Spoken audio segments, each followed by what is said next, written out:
ओम श्री विष्णवे नमः। ओम लक्ष्मी नारायणाभ्यो नमः। निर्जला एकादशी का व्रत 18 जून 2024 को ही आपको करना है।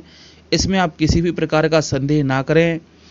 निर्जला एकादशी व्रत के अंतर्गत आप कुल्ला कर सकते हैं, आचमन भी कर सकते हैं। आचमन का मतलब होता है हाथ में जल लेके जो 3 बार पिया जाता है भगवान विष्णु का नाम लेके, वो आप कर सकते हैं। ऐसा करने से आपको किसी भी प्रकार के दोष की उत्पत्ति नहीं होती। निर्जला एकादशी का व्रत आपके स्वास्थ्य और इच्छा शक्ति पर निर्भर करता है। यदि आप निर्जला व्रत नहीं रख सकते तो आप फलाहार भी ले सकते हैं, जल भी पी सकते हैं, अथवा सूर्योदय से लेकर सूर्यास्त तक आप निर्जला रह सकते हैं। सूर्यास्त के 1.5 घंटे बाद आप 1 गिलास जल भी पी सकते हैं। इससे किसी भी प्रकार का दोष आपको नहीं लगेगा। अब आपने सूर्यास्त के बाद जल तो पी लिया, लेकिन इसमें एक बात और है, वो ये है कि यदि आप सूर्यास्त के बाद जल पी लेते हैं तो आपको पूरे साल भर में पड़ने वाली एकादशियों के व्रत का पुण्य फल नहीं मिलेगा। इस बात का भी आपको ध्यान रखना होगा। जबकि निर्जला एकादशी व्रत की ये खासियत होती है, जो कोई भी निर्जला एकादशी का व्रत करता है उसको पूरे साल भर की एकादशी व्रत करने का पुण्य प्राप्त होता है। और यदि आप सूर्यास्त के बाद जल पीते हैं तो आपको ऐसा पुण्य प्राप्त नहीं हो सकता। एक बात मैं आपको और बता दूं, महत्वपूर्ण है, जो लोग फलाहार और जल का सेवन करके निर्जला एकादशी का व्रत करते हैं उनको केवल एक ही एकादशी करने का पुण्य फल प्राप्त होता है।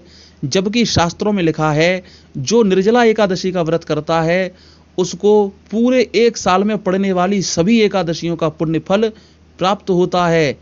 तो अब आप विचार कर लीजिए आपको कैसे व्रत रखना है और कैसे नहीं रखना है, यह आपकी इच्छा पर निर्भर करेगा।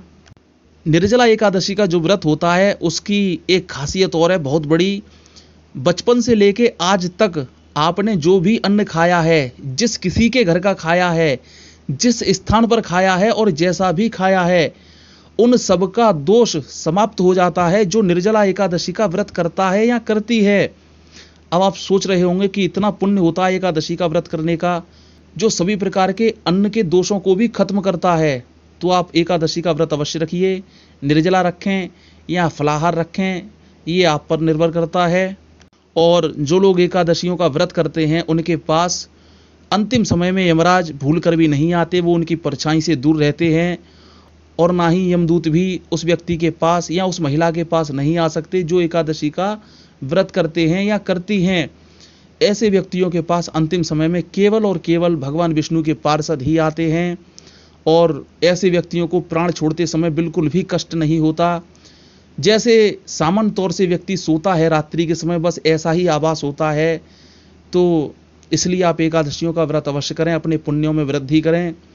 और आप अपने एकादशी का पुण्य फल अपने स्वर्गीय पितरों को देना चाहते हैं तो आप ऐसा भी कर सकते हैं। किसी विद्वान पुरोहित से कह के संकल्प बुलवाकर आप अपने पुण्यों को अपने पितरों को भी समर्पित कर सकते हैं।